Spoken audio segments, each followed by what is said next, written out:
The world today is broken.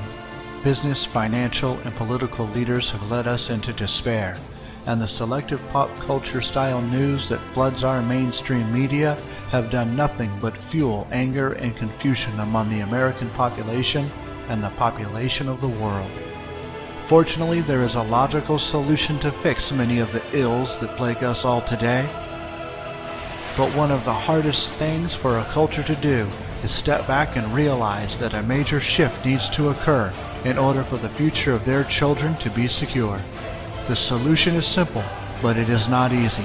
Changes of this nature never are, but they are obvious throughout history, and they mark key points in humanity where we rose to the next level and made life better for a larger group of people.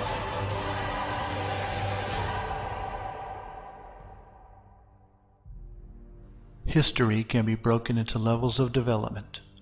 Level 1 showcased the nomadic and cave-based humans, capable of only sustaining themselves, their mate, and their children. Level 2 showcased the hunter-gatherer humans, capable of sustaining their group. Level 3 showcased the agricultural humans, capable of sustaining their towns. Level 4 showcased the industrial human, capable of sustaining large cities, their nation, and nations in desperate need. And now we are at the doorstep of Level 5, the technology human, capable of sustaining the world and the entire human population at a high standard of living. As each new level was reached, a change in the economic system needed to occur in order to be the most efficient for the new paradigm. What needs to change now is the system of economics that governs the technological age. What's needed is the proper resource utilization of the entire planet for the benefit of the entire human race, and not just a portion of it.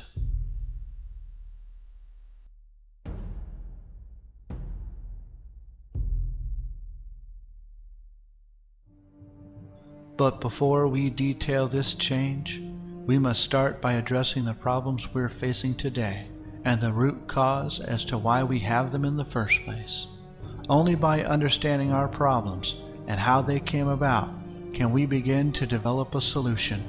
We have inflation, ever-increasing taxes, significant unemployment, political corruption, energy concerns, financial instability, crime, environmental issues, and so much more. It is obvious why the world is so stressed and humanity suffers as it does. Now, more than ever, is the time for humanity to stand up and do something about it.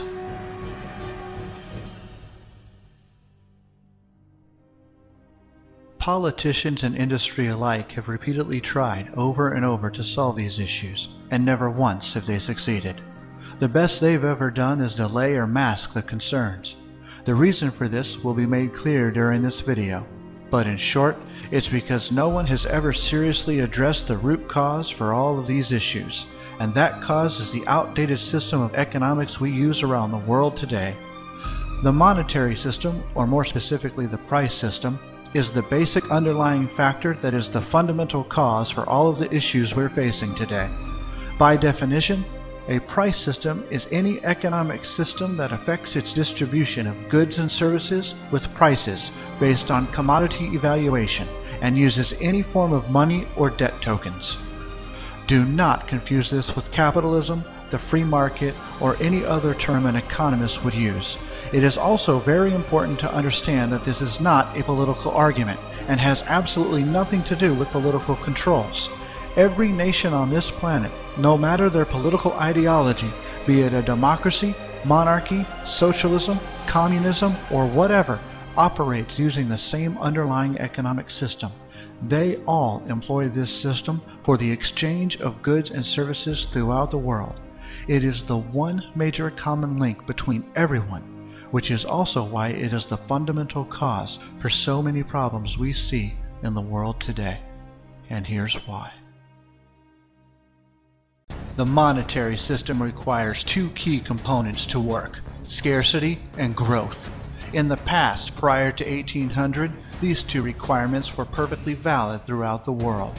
This was a time when traveling just 500 miles was dangerous, if not deadly, and the shipping of goods was no less difficult.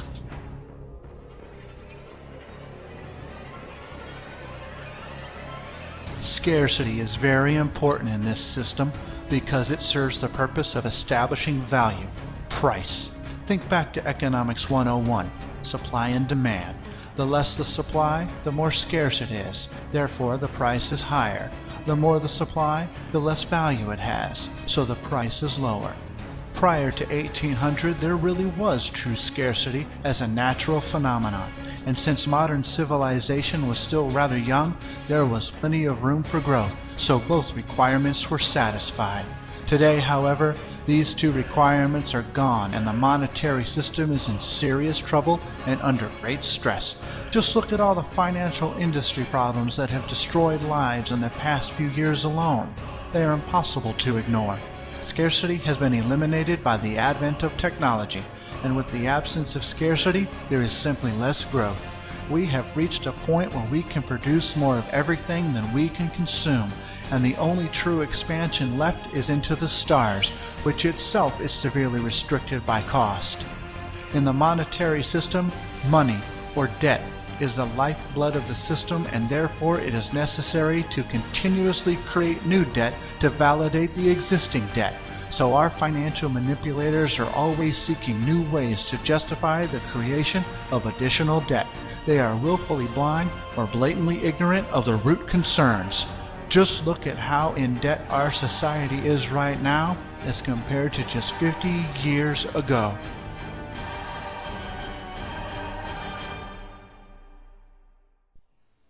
It's important to notice that it was around 1980 when the debt started to skyrocket, which coincides perfectly with the fact that this was also the time when technology started to seriously expand, giving humanity the ability to make life better for everyone, if the technology would be used that way. To better understand our present social instability, we should review the principal physical events that have led up to our current mess. To help with this, let's establish a time reference.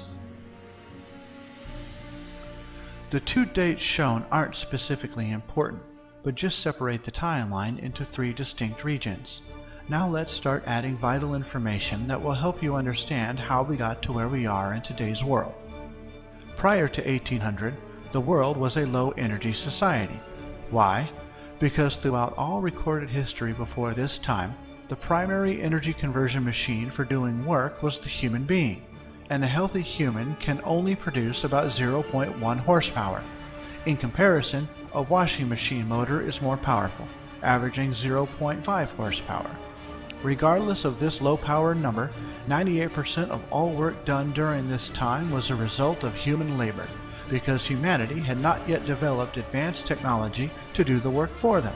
The other 2% came from sources outside of human muscle, which we will call non-human energy. The sources of this energy came from animals, like horses and oxen, and crude technology like windmills and water wheels. Because the human being is so limited, the output of his work is also limited.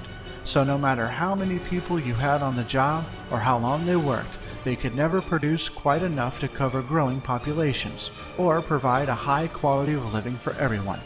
If ever a few people did enjoy a decent standard of living, it was always at the expense of the many who barely survived. The fact is that throughout history, 95% of all people were either peasants, serfs, slaves, or indentured servants, even up through the time of George Washington. From the dawn of man until around 1800, the 98% of work done by humans and the other 2% by other means never changed. Ever. This is over 7,000 years of recorded human history with absolutely zero change in this dynamic. This caused every society on the planet to live in a social steady state, which means that there was no change in the rate of energy conversion at all. There was no fundamental change in how people worked to produce goods, and so scarcity prevailed everywhere.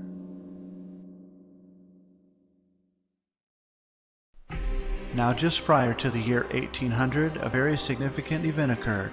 In 1782, James Watt developed the first steam engine. This invention was the beginning of an entirely new way to do work. It was the beginning of the widespread use of non-human energy, and since that time there has been an accelerated effort to build bigger, faster, and more efficient machines to convert energy into work. That effort has spread throughout the world, with the United States as a primary leader. Over the next 100 years, from 1800 to 1900, we find that the two energy lines started changing significantly. The non-human energy line moved up, and the human energy line moved down. In America, studies were done in the 1920s to see what social impact this change was having. Data was gathered on every basic industry in North America, charting the growth of production, the rates of energy conversion, declining man-hours, and the overall effects on employment. It was predicted that if the trends continued at the same rate, the lines would cross and look like this.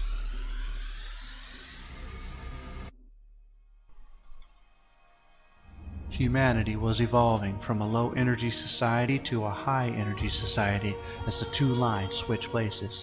This new condition is the exact opposite of what had occurred all throughout recorded history, and that is no small change. Time to get a bit technical, so bear with me. As of 1992, noted by the U.S. Department of Commerce and Census, America had over 35.3 billion horsepower of installed prime movers. What does that mean?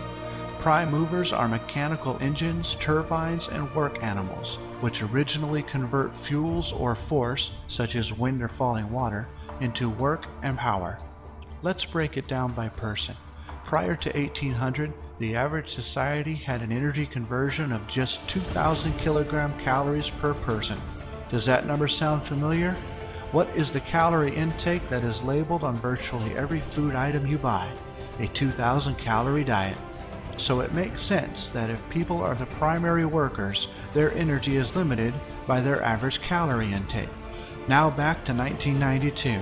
35.3 billion horsepower equals over 22 trillion kilogram calories, and the population of the United States was just over 250 million people. So in 1992, America was converting more than 89,000 kilogram calories per person of just non-human energy. That is over 44 times larger, a gain of over 4,000% as compared to the average society prior to 1800.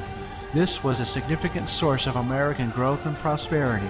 We were the first and only country that was able to produce more than it could consume.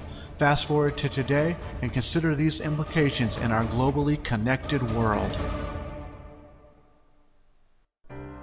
So what does the monetary system have to do with all this? The monetary system has started to falter over the past 90 years because the conditions of life on this planet have drastically changed. The two major requirements of the monetary system to survive, scarcity and growth, no longer truly exist. The globe has stabilized as far as growth is concerned, and scarcity has been eradicated by technology. As a result, we've experienced serious economic problems, and any solution that has ever been tried has served only as a patchwork solution of bubblegum in a cracking dam that is destined to break. No solution ever addresses the fundamental problem, because to do so would require a fundamental shift in our economic structure, and the people who have benefited the most from this system refuse to change the game. The surveys done in the 1920s covered every manufacturing industry, which were then plotted on charts. This chart is a summary of all those findings averaged together.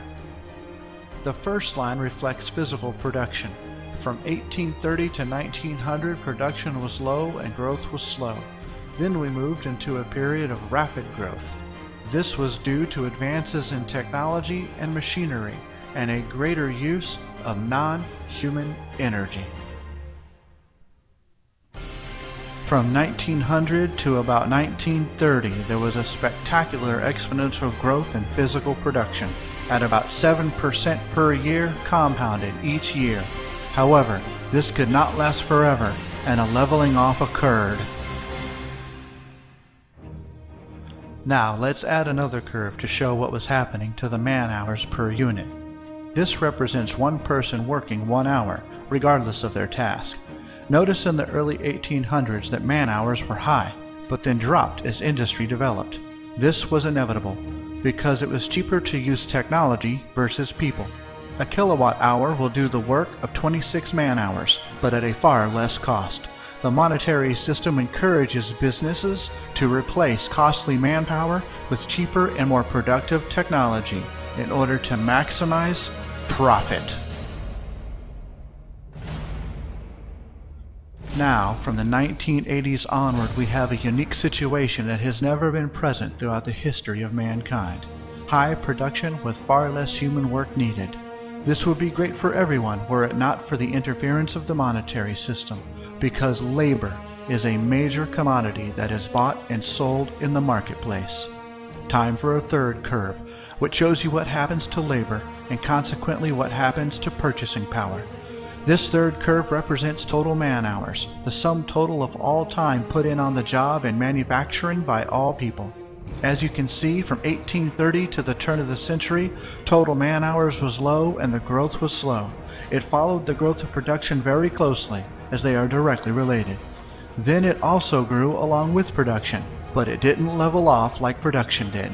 It reached a peak and then turned downward. This is an event that occurs in every industry.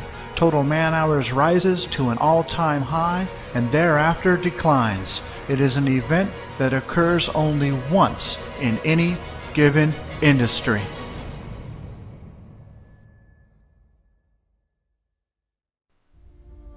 The peak of man-hours in the United States occurred in 1920, and since then the monetary system has endured instability because of the discrepancy between production and man-hours. The ever-widening gap between production and man-hours indicates that the easier it is for us to produce more, the harder it becomes to distribute. The reason for this anomaly is that there is a close relationship between total man-hours worked and purchasing power. Most of us receive our income from time on the job in the form of wages or salaries, and declining man-hours usually means declining purchasing power. Isn't it ironic that as we increase our ability to produce, we suffer a diminishing ability to consume? This is what happens in the monetary system. The basic problem today is not balancing the budget, but balancing our newfound global resource management capability with global consumption. The rules of the monetary system prevent us from doing just that. Distribution is carried on by a series of exchanges based on scarcity values that no longer truly exist, and money is used to make these exchanges. Money is a species of debt, and we try to balance production with consumption by creating even more debt. This does not work. The reason is because there is little relationship between the creation of debt and anything in the real physical world. Debt nor money is a real resource we need to live. It's a contrived human creation that is no longer valid in today's advancing world. The man-hour curve is a physical phenomenon, whereas the growth of debt is an abstraction. Let's look at the growth of debt and you will see the difference.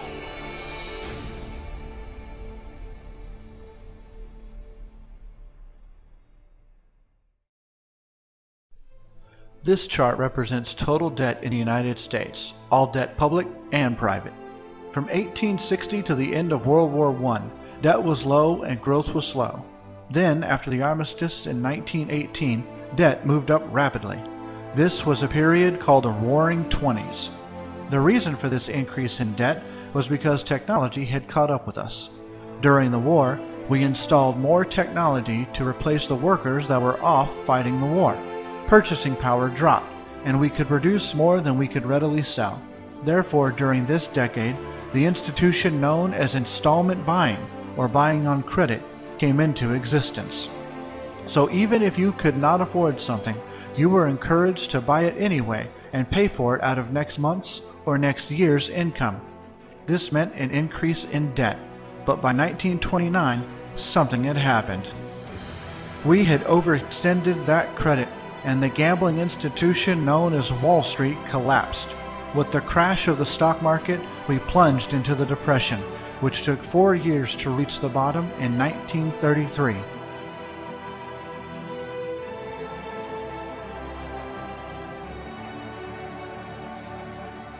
Now the government stepped in because it had to. And what did it do? It tried to bolster the failing monetary system by creating more debt. Sound familiar to what's happening now? How did they do this? They began the practice of spending more money than they took in taxes, which is called deficit spending. During the Roosevelt administration, they tried to bolster the economy by giving purchasing power to unemployed people by means of welfare, and failing businesses were also put on welfare, which is called subsidies. One could say that the monetary system went in a hock in 1933, and the federal government has been on a deficit spending binge ever since. Now this infusion of government funds falsely stimulated business, and debt started upwards again. Now at this point, 1941, something else happened. There was another reprieve for the failing system called World War II. That provided a reason to put all the unemployed people back on the job, or into the armed forces. We ran the factories wide open, turned out a tremendous amount of goods, shipped them overseas, and blew them up. And although it was necessary to protect the world from the likes of Hitler, the war did not solve any of our domestic problems, and as you can see, debt has skyrocketed ever since. In spite of the hardships of the Depression and the heartbreaks of the war, the monetary system did not come to a complete stop. We have stumbled and bumbled along in one way or another. And why is that? We have kept the failing system from complete collapse by various and devious ways. We have maintained scarcity artificially. Back during the Depression, when there were so many people without jobs and their families were hungry, we had tremendous surpluses of food stored around the country. Was it given to the people? No, because it's not profitable to give away food, even to the starving population. Back in the early 30s, we began the practice of destroying crops or killing off livestock in order to validate the monetary system. We're still doing this today, but more covertly. Since 1933, the government has spent billions of dollars paying farmers not to grow, and they have also tried to curtail the production of corn and wheat for human consumption, most notably on the recent alternative fuel ethanol project, which is a waste of food and not a good alternative fuel to begin with. In the monetary system, when food becomes too plentiful, we limit it. This is to sustain price or value, to keep the system going. And if people happen to be hungry, then it seems to be of little importance to the people making the decisions on how the monetary system works. Industry uses different tactics. They operate on a low load factor, meaning they only run 1 or 2 shifts or shut down completely, even though they have the capability to run 24/7, 365 to produce necessary products. Then there's the more wasteful practice of turning out shoddy merchandise. These inferior products that break down or wear out in short periods of time are created to ensure high turnover. If a company could make something that lasted 100 years, and we do have the materials and technology to do that, they wouldn't do it, because how would they sell the next version? To make more profit. Just look at all the recalls of late on various products like toys, cribs, food, cars, appliances, and more. Destroying all those faulty products ensures scarcity. There are hundreds of thousands of junky products turned out every week in order to assure a high turnover for a fast profit. This is the way the system works.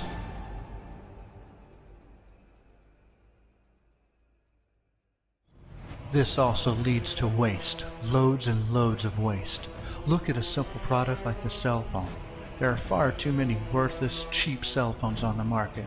Hundreds of millions of cell phones are produced every year, with various models showcasing different features to make them unique. Why? Why not make one amazing cell phone that does absolutely everything you need, that lasts 25 or more years, and that's easily upgradable?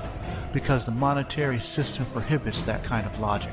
According to the U.S. Environmental Protection Agency in 2005, it was estimated that 130 million cell phones went out of use annually, creating an estimated 65,000 tons of electronic garbage, and that's just cell phones. So what about every other product you can think of that wastes valuable materials and resources? Of course, the most destructive and most heinous of all human activities is the perpetration of war.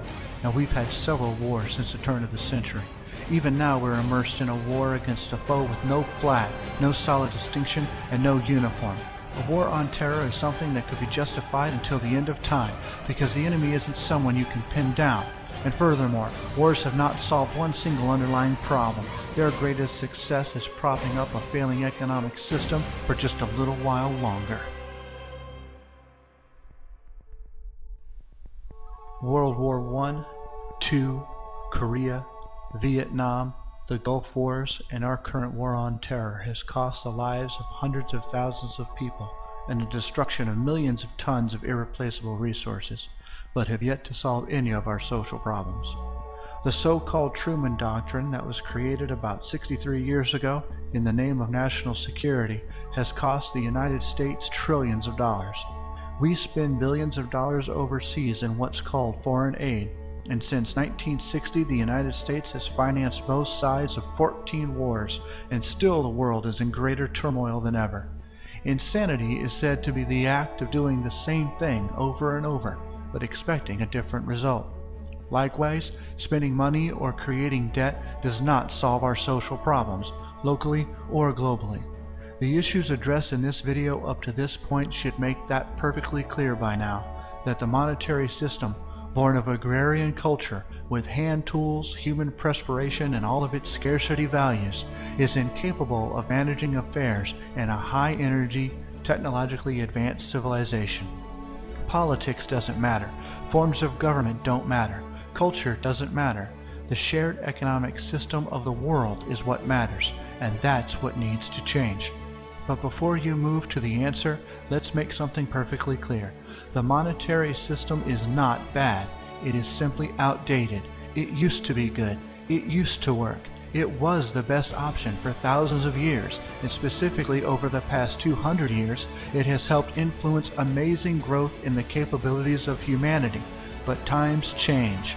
Most significantly, the advent of technology, the likes of which could have never been imagined 200 years ago.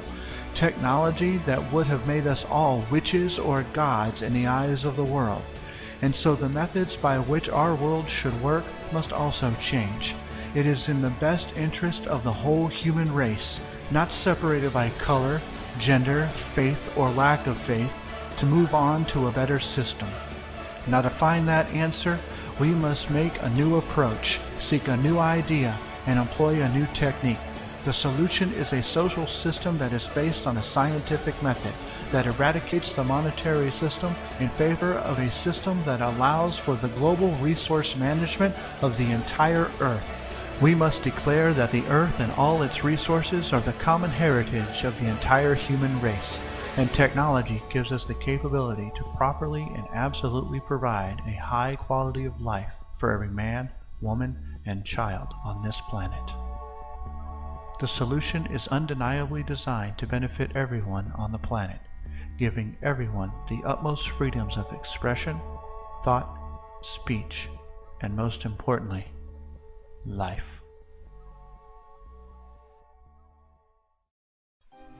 If you are a person of faith, consider this. The Lord's Prayer states that we should make earth as it is in heaven.